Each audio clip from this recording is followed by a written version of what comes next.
Ladies and gentlemen, thanks again for joining us on another Camcast. This one is for Dune. Part 1. Especially now that we know. Now it's a full trilogy. It's a trilogy now? It's a trilogy. Interesting. It's a trilogy because there's 3 books, I guess. So he's gonna pull a Peter Jackson. Well, no, the first one they're splitting into 2 parts. I think that's right. That's I think he's taking the and other then 2 it's books. Dune Messiah. And then yeah. But anyway, I didn't realize it was now a trilogy. Full trilogy. So thanks everyone for going out to see it. Thanks for everyone who saw it on HBO Max. Yep. That was awesome. Although to be fair, not to discount your home theater setups, you should have saw this in the theater. Absolutely. And if you had an IMAX, you should have went to that because I wish we had an IMAX. I would have seen that in a heartbeat. Because that was. Oh fuck. Like we've seen a lot of awesome movies in the last couple of years, but visually, probably one of the most gorgeous movies I've ever seen. Yes, and I saw Eternals in the theater. My brother said after he watched it, he thought Dune was boring as fuck. But he said every scene looked like an NFT. Like you could just take a screenshot and sell it for thousands on the internet. I was like, so true. That's high praise. But what I was going to say was, like, before I even get into any of the stuff that I normally get into, if you weren't a fan of fucking Blade Runner 2049, then you're not going to like this movie. Yeah, it's not a fast-paced movie. There's nothing fast-paced about it. To me, you haven't seen Game of Thrones, right? I've seen episodes. Okay. So if you made it through the first 2 to 3 seasons of Game of Thrones to get to the crazy action and dragons and shit, then you can do Dune. Because it's very, very slow-moving, but you know it's leading to something huge. And that's what I say. It feels like Game of Thrones in space to me. Okay. It's even got different houses, like different families. And House Atreides and House Harkonnen, Yeah. So. Now, I had read the book, but I had read the book a million years ago. Yeah. Like in high school. Isn't it a huge book too? Like 1,000 pages? Not really. No? I don't recall it being 1,000 pages. Oh. But it might be. Oh, maybe think about Battlefield Earth, because that was a great movie. Oh, God. Oh, man. When are we going to camcast that? We're going to have to. We're going to have to get into the shitpile movies that we've watched. Next September. Shitty September. Battlefield Earth sucked balls because we were both excited for it. Yeah, we really were. We were pretty pumped because we were like, oh, Travolta in a sci-fi movie? With a weird big head and crazy hair. You know, and like weird British-sounding acting. Like, and Barry Pepper, because he's a god. But Forrest Whitaker, that sexy alien Forrest chick Whitaker with the long was in tongue. Yeah. Good old Forrest Whitaker. Good old Forrest. Forrest Whitaker. Just Forrest Whitaker? Forrest Whitaker. Yeah, because you're Forrest Whitaker. He literally was the best thing in the movie, and he was terrible. Forrest Whitaker. Like, you know it's a bad movie when Forrest Whitaker, who is great in everything, is not good in this movie. Yeah. Anyway. You know what? I forgot Forrest Whitaker was in Bloodsport. What? Yeah, he was the black cop going after Frank Dukes. Dukes. What? Yeah. Really? Yeah. I'm pretty gonna have sure. to rewatch this. Pretty sure. Not that I really needed an excuse to watch Bloodsport, but... Kumite. That's another Camcast needed. What the fuck is that guy's name, though? Oh, fuck. He was also in Revenge of the Nerds. Bear.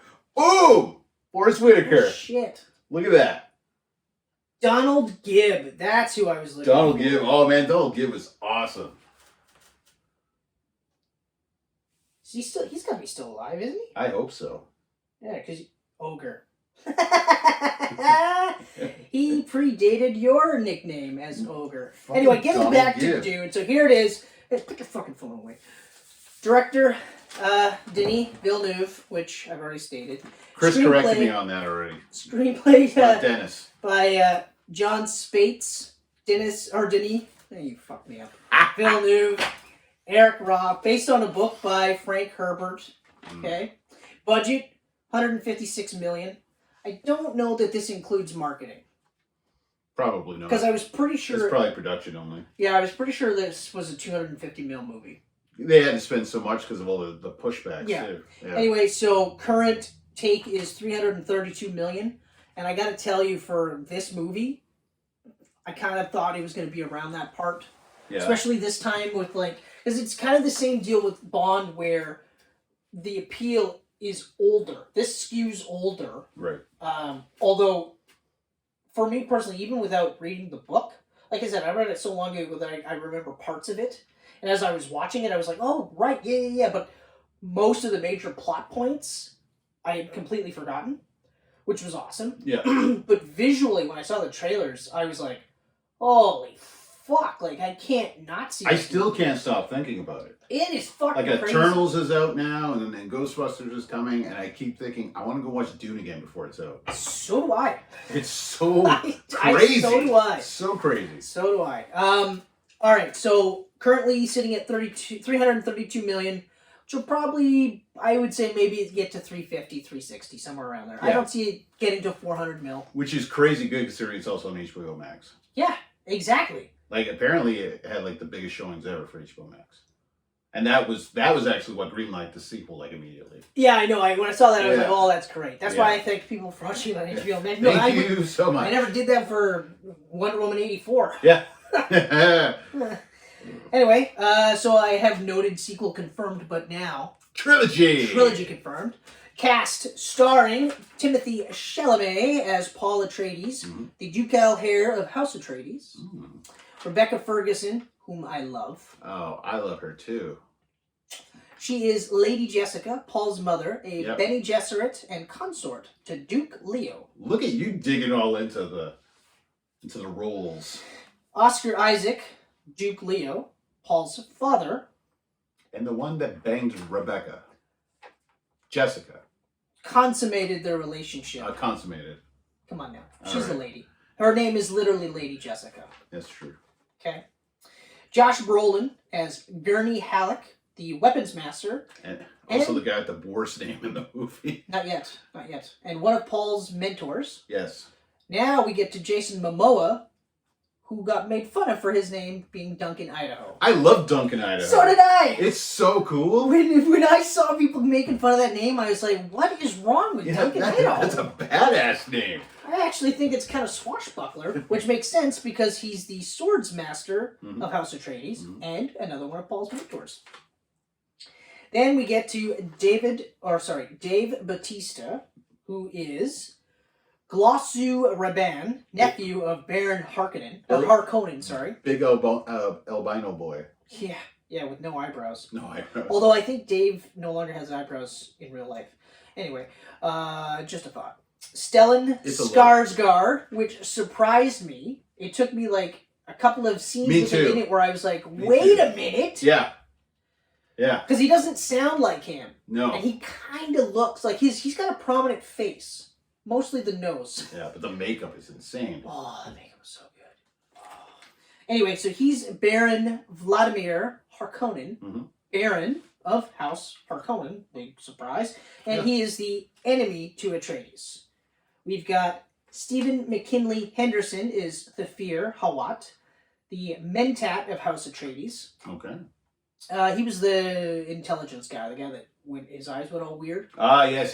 Bigger fellow. I love that guy. Yeah. We have an actress by the name of Zendaya. I'm not sure if you're familiar with her. Zendaya. Oh, Zendaya.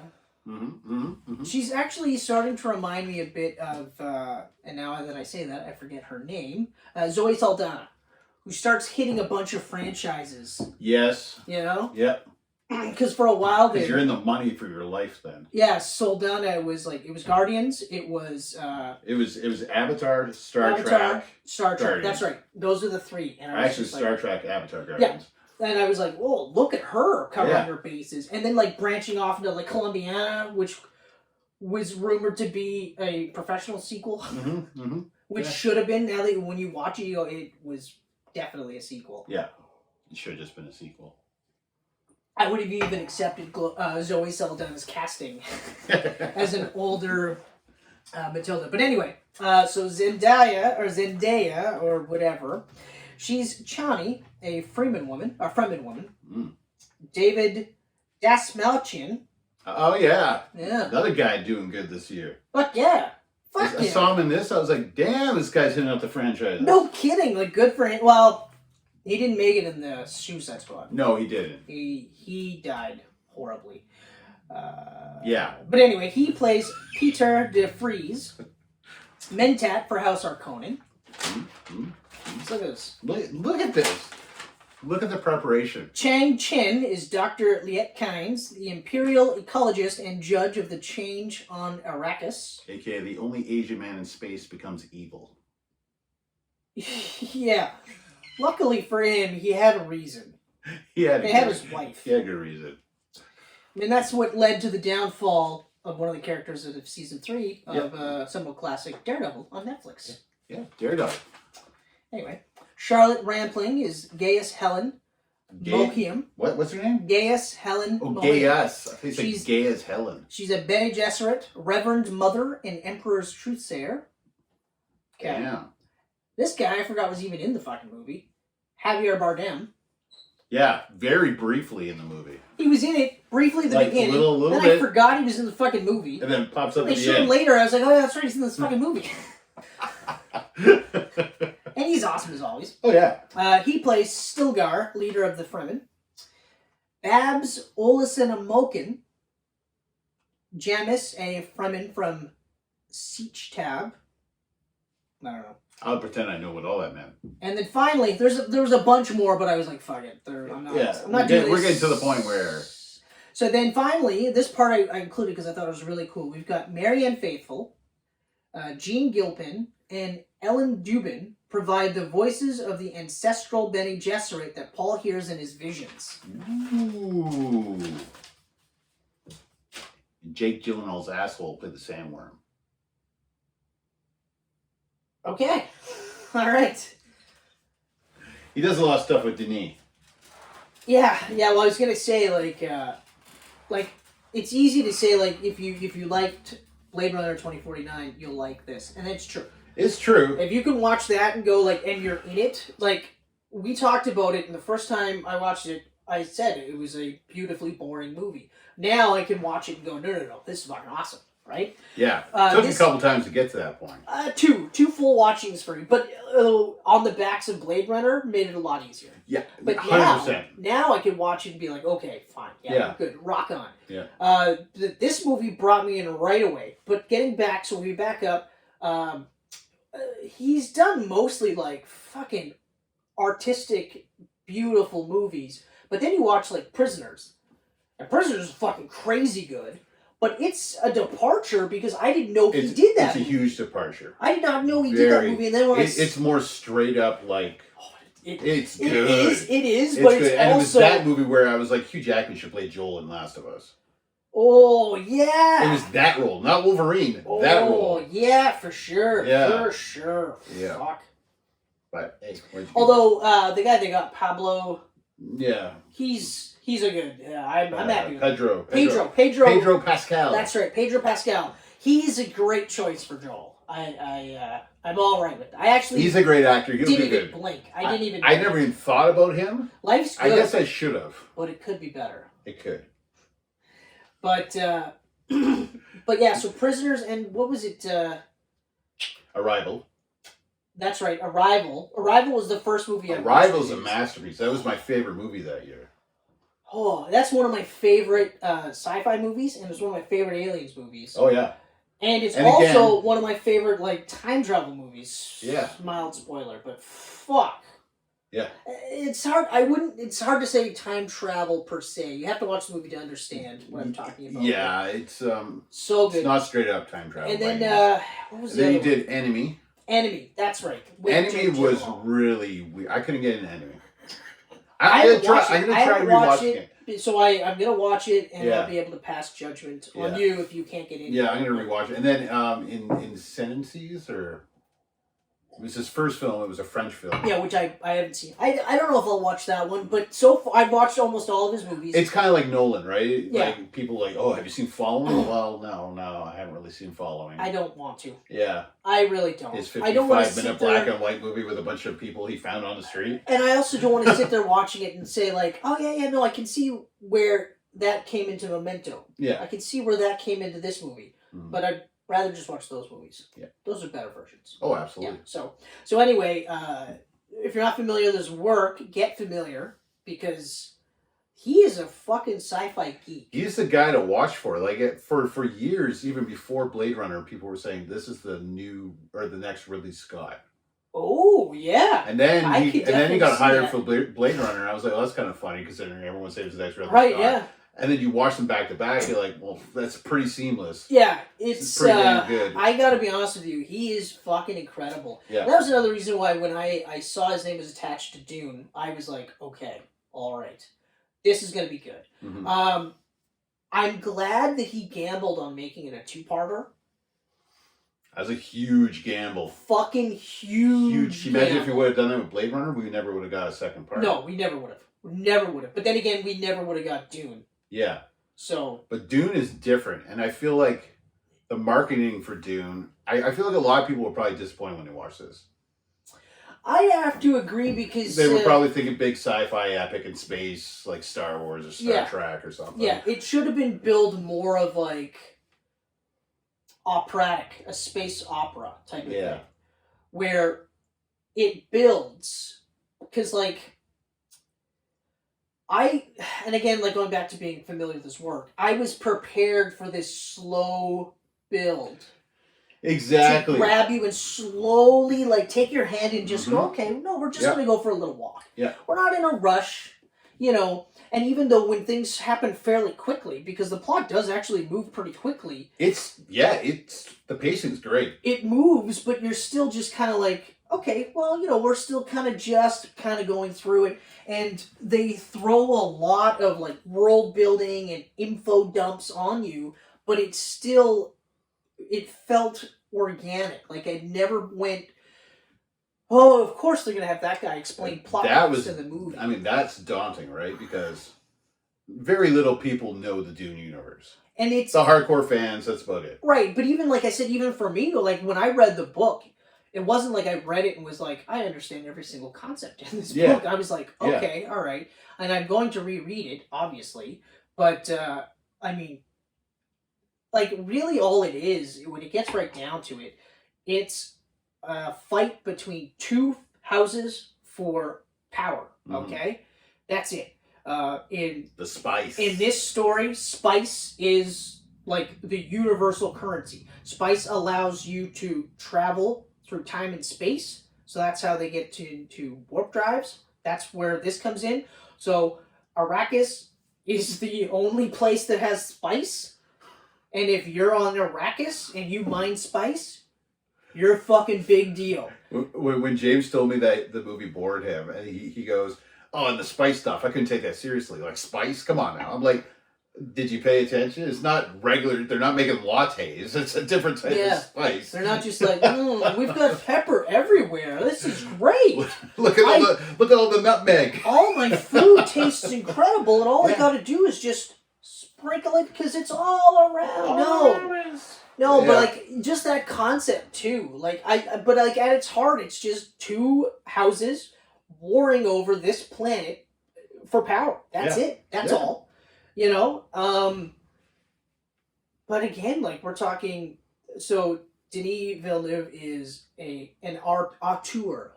Auteur. How's it pronounced? I think it's auteur. Auteur. Auteur. And you can tell because every shot, well, James did an NFT. Yeah. And it's true. Every single shot in this movie is gorgeous. Oh, yeah. But then again, so is it most pure of his eye movies. candy.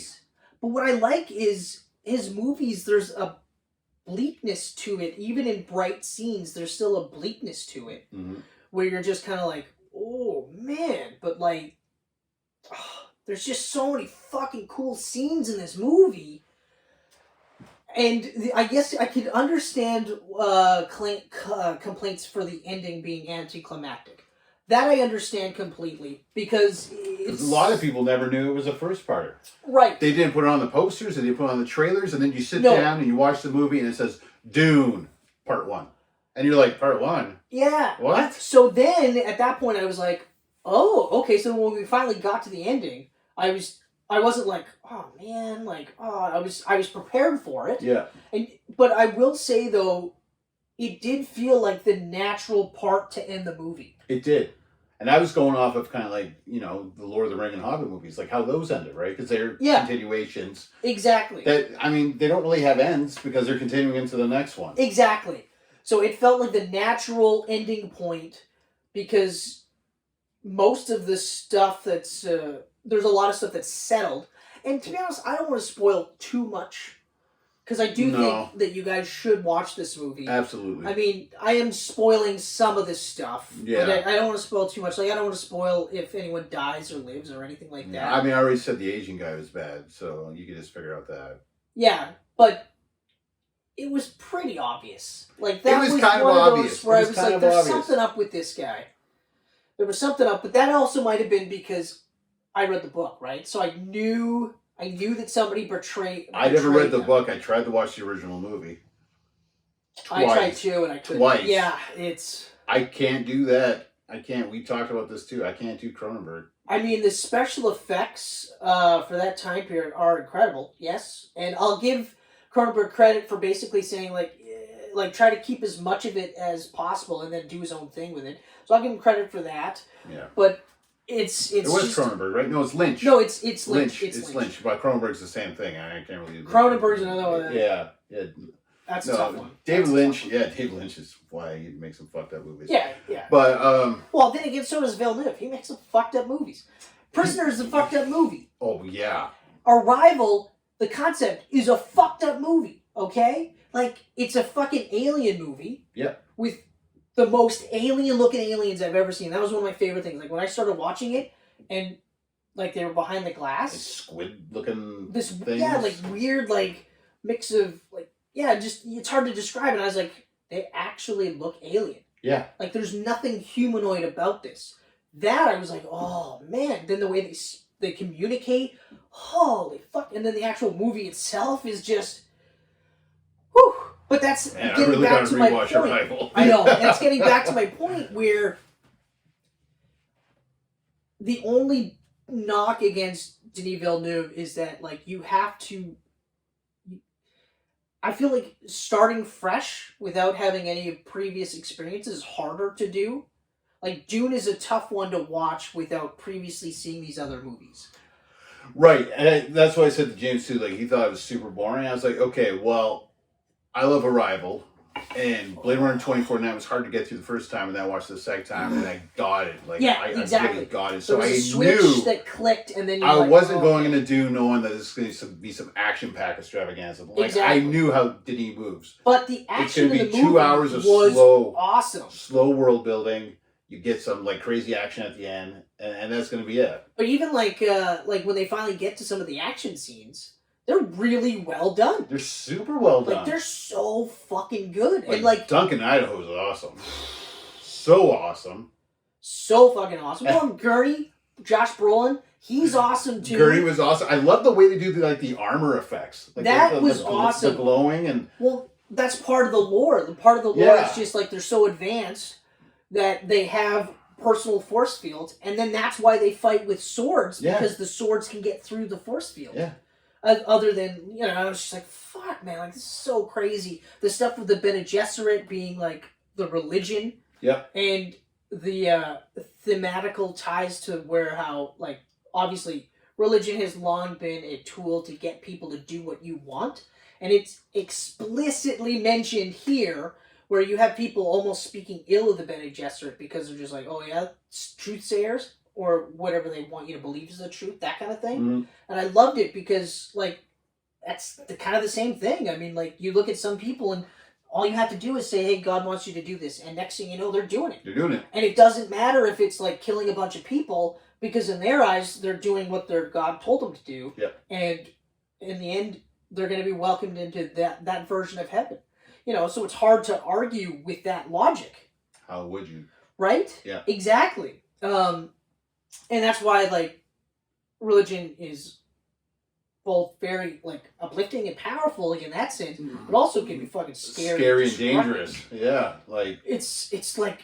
Whew. But anyway, so, like, they handle that aspect really well.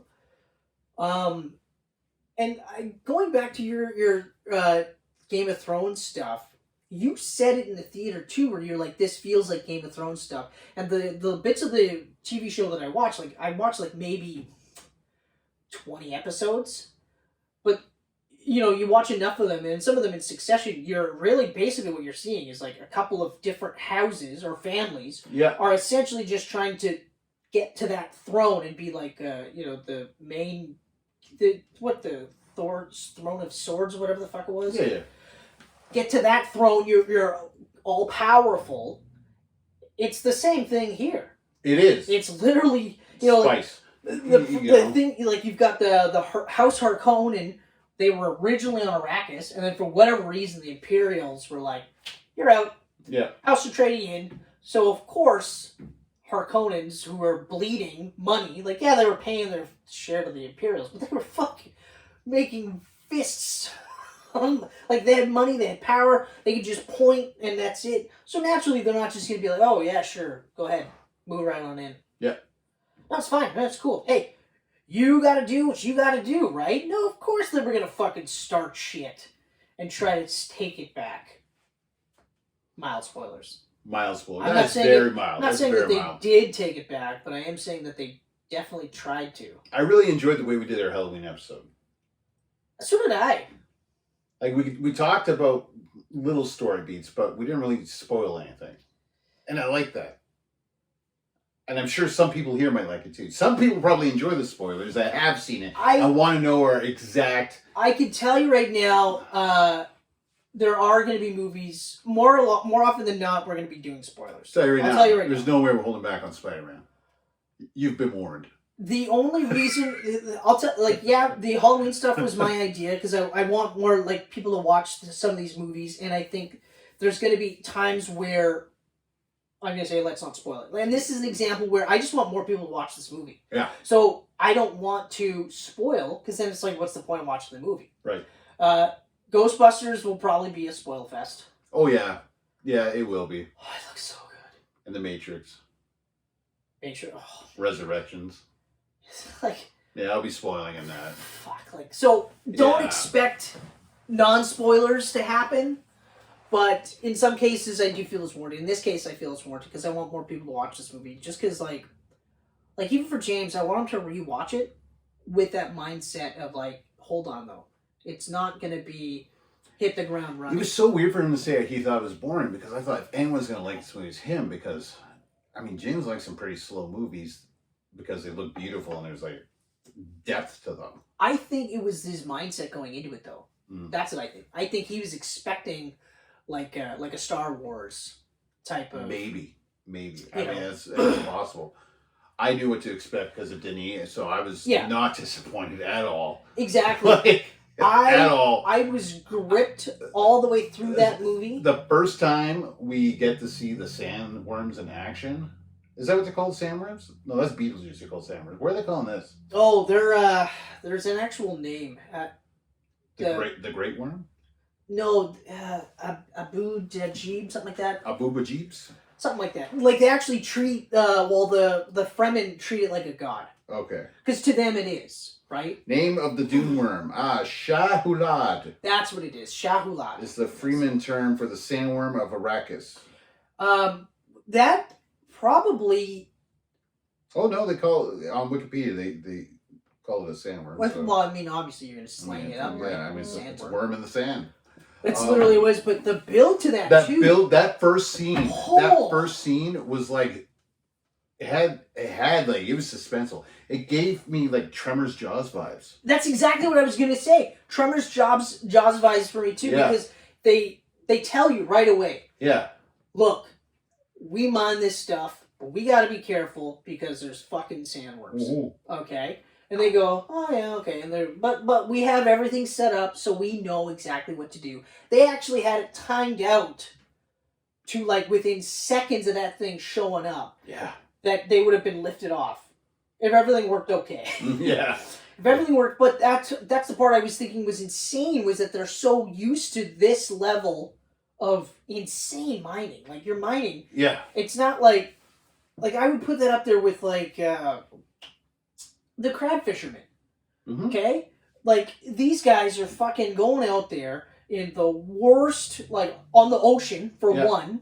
Okay, so that's it. Like you go under, you might not get out. Mm-hmm. Second of all, it's in the Arctic. Yeah. Okay, so if you go in and you manage to get out, you're probably gonna die of hypothermia.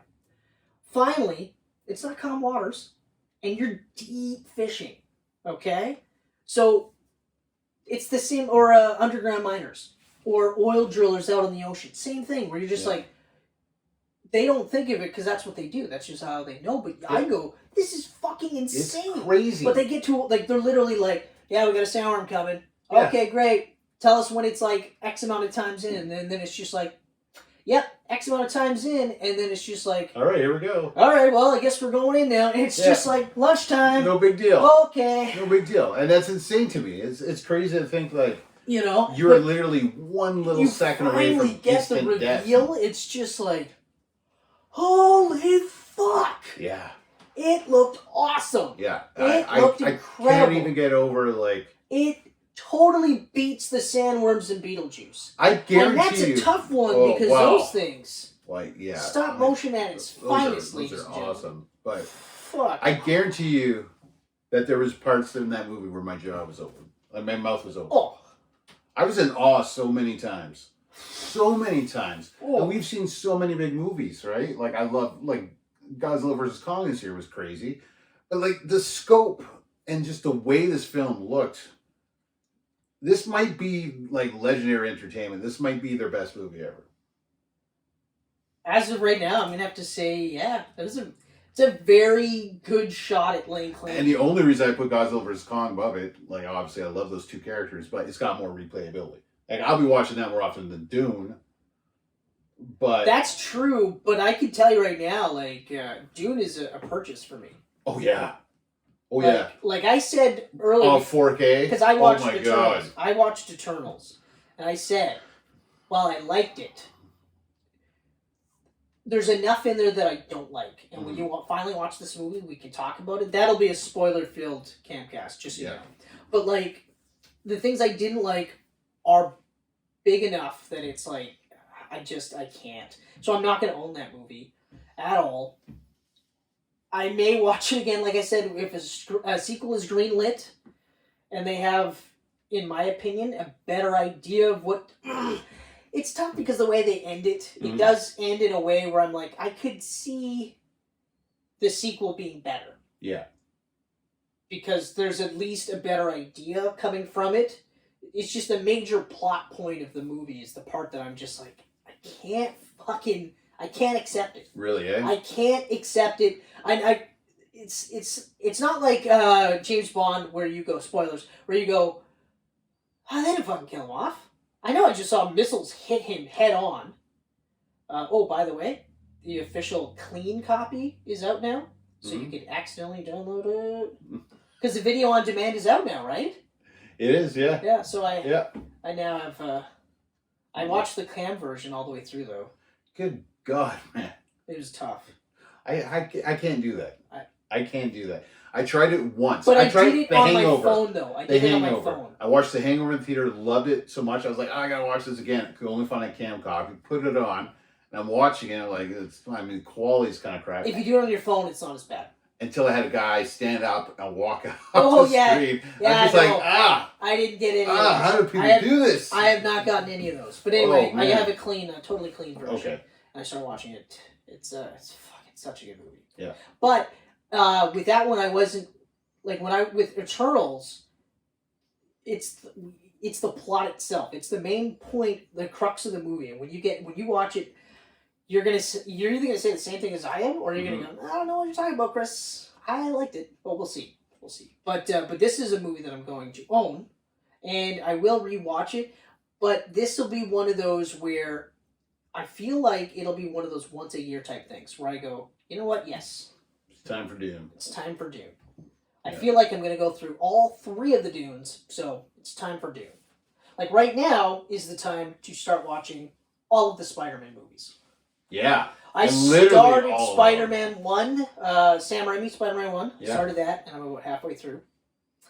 And I'm going to my goal is to have all of them watched, even Into the Spider-Verse. Just because. Just because it's freaking awesome. It's fucking great. It's so good. So fucking great. Oh. Dune. Oh, man. Dune is fantastic. Everything about Dune is awesome, though. Like, yes, you have the stuff with the House Atreides and the House Harkonnen. You also have the stuff with the Fremen who live on Arrakis. Mm-hmm. And Arrakis, it's a desert planet. So that's kind of the problem. So it's a desert planet. So we mentioned the force fields that they have, but there's also these fucking biosuits that tap into your sweat. So they use any perspiration, they filter it into water. Mm-hmm. So that they said, like, you could spend a full day in there and really only lose about 2% of your body water. Because it keeps getting filtered through. Yeah. So, like, that concept is crazy cool. But now the Fremen, they live there all the time. Like, they've lived there all this life. So that because they got the touch of the spice. I was going to say touch of the consumption. I'm such a dork. But every time, like, Michelle coughs or something, I'm like, oh, you got a touch of the consumption. She's like, what? She's like, what? And I'm like, I think one of your constituents poisoned you. And then, of course, she's just like, what the fuck are you talking about? I'm like, I'm just rattling off lines from It's Always Sunny in Philadelphia. And, of course, I'm, like, giggling to myself. Yeah. It's just, you know, and she's just like, oh, my God. Oh, my God. I married this guy. Yeah. Yeah. But anyway, but you don't have a touch of the consumption? I do not. Okay. Would you like a nice egg in these trying times?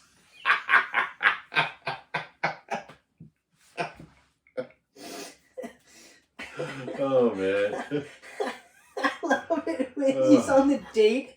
She's like, what do you do for a living? He's like, I'm a full-on rapist. And she's like, wait, what? Yeah, you know, like, kids, women, old people, retarded people. I just want to help people. She's like, philanthropist? Yeah, philanthropist. That one. Oh, Charlie. Yeah, you know what? Like, without getting too, like, obviously into spoiler territory, the movie is visually amazing. Yeah.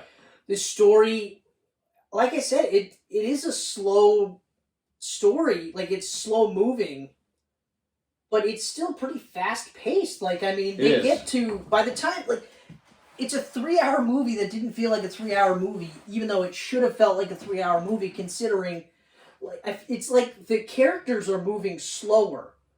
Because, like, they're reacting to what's happening. Like, the plot is hitting them. And then they're reacting. And, of course, you've got, like, Paul, who's wrestling with his place in the world because he's caught between his, you know, duties as the heir to the throne, but also his duties to the Bene Gesserit because they're looking at him like he's the one. Yeah, there's the one archetype in this one. You know? Again, without getting, like, too spoilerific, it's just...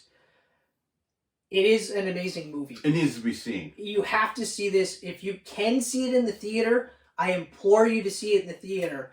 If you haven't been vaccinated but you want to see this movie in the theater, there's your excuse. Get your first or second dose, and then you can go and enjoy the... You know what they... Watch Dune. Silver City and Thunder Bay, it's licensed. You can buy booze and drink there. Yeah. Yep. Found that out when we watched Eternals. You never knew that? Didn't know that. Oh, that's been like 2-3 years. Yeah, crazy. Didn't know that. Fucking Brian, like, you know, I kind of looked away for a second, and Brian had Mike's Hard. Yeah. And I was like, it's awfully brazen to sneak that in here. That's literally my thought process. I actually said the words in my head, well, that's awfully brazen. And then his wife, Laura, both awesome, by the way. She's like, yeah, you can totally, like, buy them here. Like, and they've got, like, Neutral. They've got the Mott's Clamato. Mm-hmm. They have, like, small cans, tall cans. They got Stella. I almost got a Stella.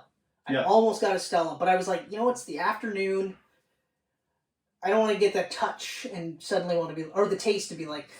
You know what I never understood at all when they brought it in was the fact that in a restaurant or anything, you can't be a bartender if you're not of age. But at Silver City, you could be 14 and give a guy a beer.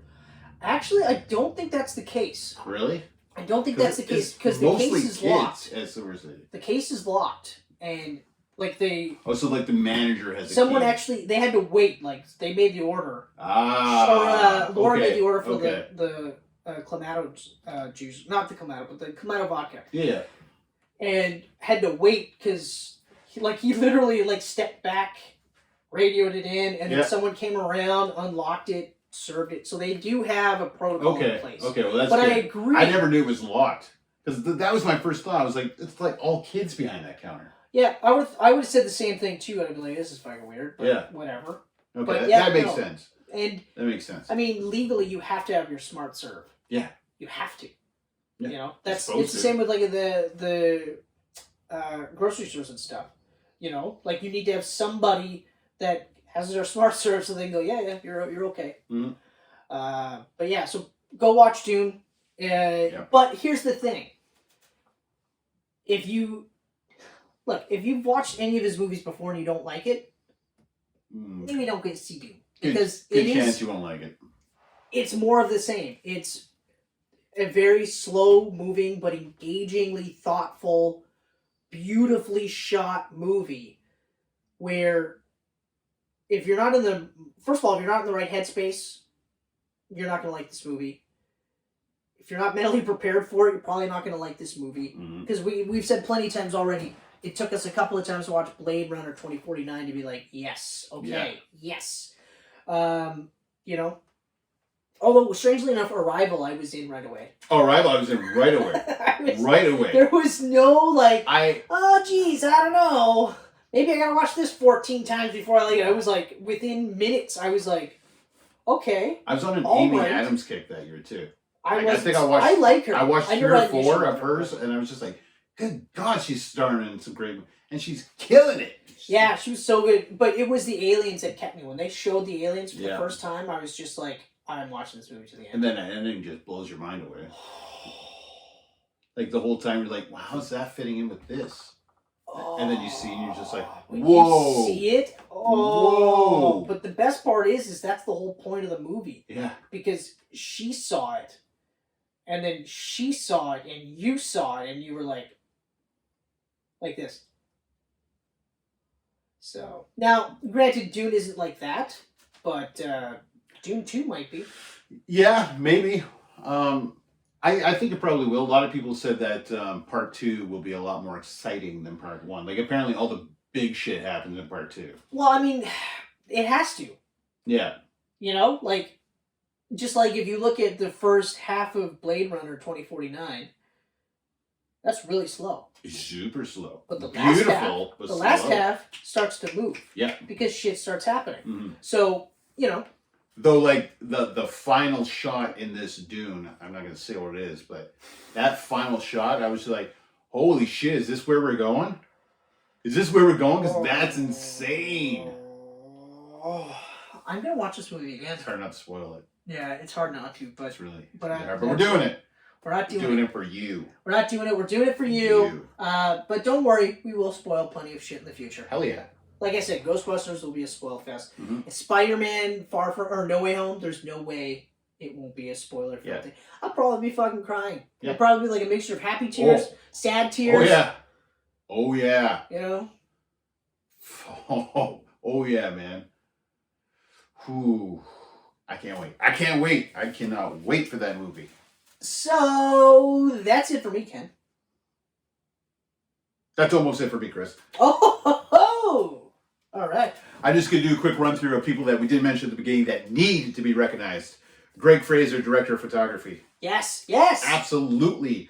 Production designer is Patrice Vermette. Okay. Production is amazing on this flick. Art direction. Oh, it's a whole friggin' list, but the supervising art director was Tom Brown. Gorgeous stuff. Set decoration, Richard Roberts and Zuzanna Sipos. Actually, yeah. The sets are amazing, too. Set pieces are fucking incredible. I mean, for a guy that does, like, NFT-style shooting, to borrow a phrase from James, he really makes the desert look fucking cool. Oh, right? Like, it shouldn't look as cool as it does. Especially when that fucking sandworm is swimming through sand. Oh, yeah. And that's where the Jaws thing Oh. really came in. When you see the fin of Bruce going through the water. Although, like, that's what I the got tremors, from it's more Tremors for me, but like the way they built it up was a definitely Jaws thing. But well, I mean, it had that Tremors effect with like the sand blowing up, but it had the suspense of Jaws. Oh, yeah. Like, it, oh, but then when you see the sandworm played by, I believe you said it was Jake Gyllenhaal's asshole? Yes. Which, I mean, as far as assholes go, that was a career high. Like, good for you. We're not saying that Jake Gyllenhaal is an asshole. But we're saying his asshole. To be just sort of clear, Kenneth said it, and I just kind of went with it. I didn't actually... His asshole is, it's pretty fantastic. Is that the words you want to use? Sure. All right, fine. I'm going there. If this was live, it would be staying. As far as roles played by a physical asshole, this is fantastic. So, I mean, there you go. Right there.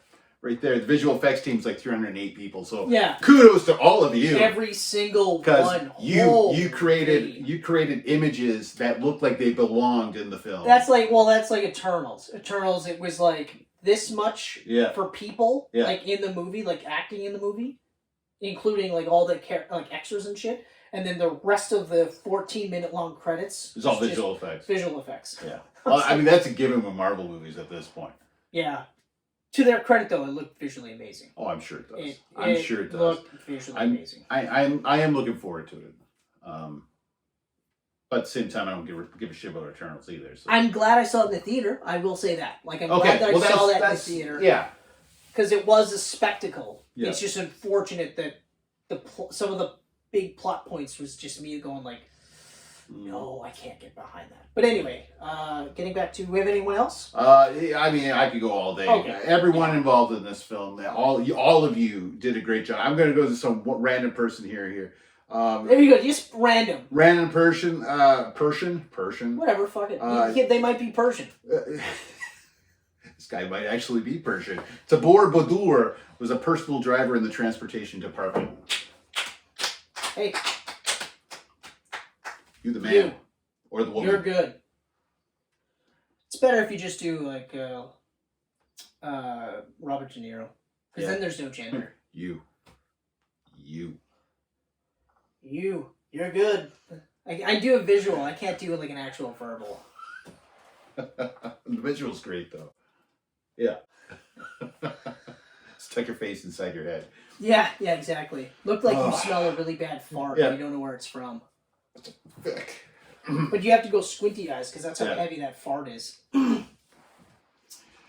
That's fun. What a way to end off Dune, eh? Talking about heavy farts. It's great. Because they hang. They just hang. It's right there.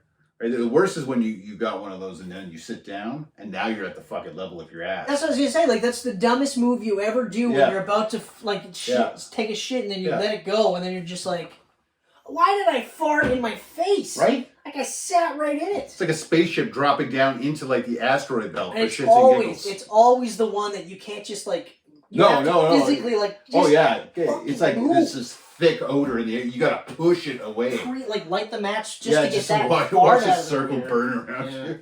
Anyway. That wraps up Dune. If you enjoyed this Camcast, please like, share, subscribe, bells, whistles, all that. Whatever the fuck other bullshit YouTubers tell you to do. Whatever You know say, the drill. You're not say. stupid. You're a geek pantser. You know this shit. If you like this video, I'm hoping you did. Don't do that. Don't get all self-conscious. Dark Hawk bitches. Fucking rights. I was pumped when I found it in the store, man. I was like, they made a Dark Hawk toy? Fucking buying it. It's a shame it's not the original, but it still looks fucking That's the original Dark Hawk. It's not the new one. The new one's got like those fucking like light gauntlets. It's with light. Oh, it is. It is. Actually. Yeah, that's Chris Powell right there. Shut up, Chris. Chris Powell, everyone. No, I meant the design is not the original. Oh yeah. Because it's not. Yeah, he doesn't stay on that thing too great. I kind of just balanced it. You'll get it. I got it. Nice. It's not my first rodeo. You nailed that. I did. Anyway, you were going to nail the outro. Yeah. social media time. Facebook, Twitter, Instagram.